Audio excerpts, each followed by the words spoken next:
Though the M-Vac system may seem like something made up for an episode of CSI, it's actually just the opposite. This touch DNA detecting vacuum is not only real, but has its roots right here in Utah. Jared Bradley is the president and CEO of M-Vac and is here to tell us more about this product and how it's solving crimes around the world. Jared, thank you so much for joining us today. Thank you for inviting me. This is such an interesting conversation. What exactly is the M-Vac system? Well, it's a wet vacuum, and it's essentially used for sucking up DNA material so that investigators can solve more crime. How was this developed? Well, my dad actually developed it, and it was originally developed for collecting E. coli, salmonella, and things like that.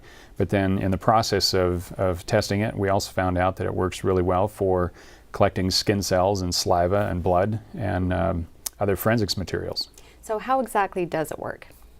Well, it sprays a sterile solution down onto a surface and literally vacuums it up at the same time. So it creates a little mini hurricane down there for the DNA material and just collects it into a bottle, and then that is later filtered, and that's what's sent to the lab. So what are some of the other types of DNA sampling that they use? Well, you have the traditional method of swabbing, but you also have, if it's a fabric, it can be cut, like a small area can be cut out.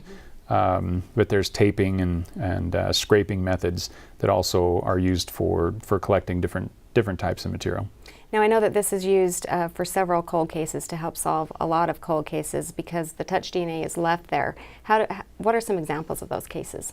Well, touch DNA is really kind of a buzzword now in the forensics industry. It's kind of the latest thing it seems that touch DNA is used in or is left in a lot of crimes.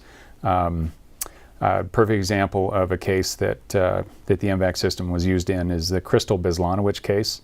It was right here in Utah, 1995.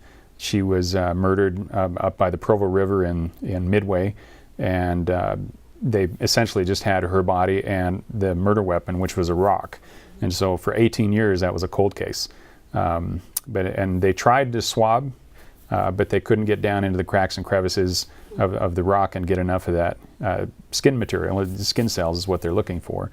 But they went back over it with the M-Vac system, and they were able to get a full profile. And they found the guy down in Florida, and now he's waiting for the trial for Crystal Bezlanowicz. That's so exciting to be part of that. I mean, how groundbreaking that is. It's very fulfilling, knowing that our system is helping solve cases, yes.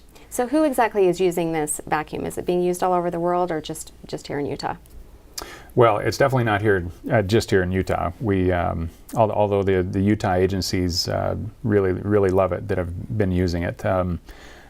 So police agencies, but also crime labs. But we're also in the process of educating district attorneys and everybody that's involved with the entire legal process needs to know about this system because it's an increase in capability. So. They're able to find DNA material and hopefully generate profiles where they couldn't before. Right. So, how many cold cases are there in the U.S.? As far as I know, there's about 200,000 cold case homicides, and then if you add the rapes and the assaults and everything, there's millions. So people that have gone over the material with the other DNA testing before, what is the success rate of going back over it with the M-Vac? The cases that we've known about where they have tried either swabbing or one of the other methods before and then not gotten a good profile and have been retested with the M-Vac system, about 50% of those are coming back with profiles. That's a huge number. That's big when you consider the 200,000 cold cases. So where do you think the future is going with this, with the M-Vac system? Well, you know, forensics in general is just a fascinating area because it combines solving crime and all the different law enforcement methods along with DNA and genetics and everything else. So, and you're combining those into the forensic sciences. So it's not just the collecting, which is what the M-Vac does, but it's also all of the processes after that that are occurring in the lab. And in the future, they'll be able to differentiate all sorts of different donors, really. So right now there's a limit of about 4 to 5 donors. So if 4 to 5 people have touched this table, that's about the limit of how they can differentiate those DNA profiles. But in the future, as equipment gets more sensitive, they'll be able to do 10 or 20, who knows? So That's so exciting. it is exciting. Hopefully you'll be part of that. Jared, thank you so much for joining us today. It's been so great having you here. Oh, thank you for inviting me. To see more videos like this, subscribe to the Zions Direct YouTube channel.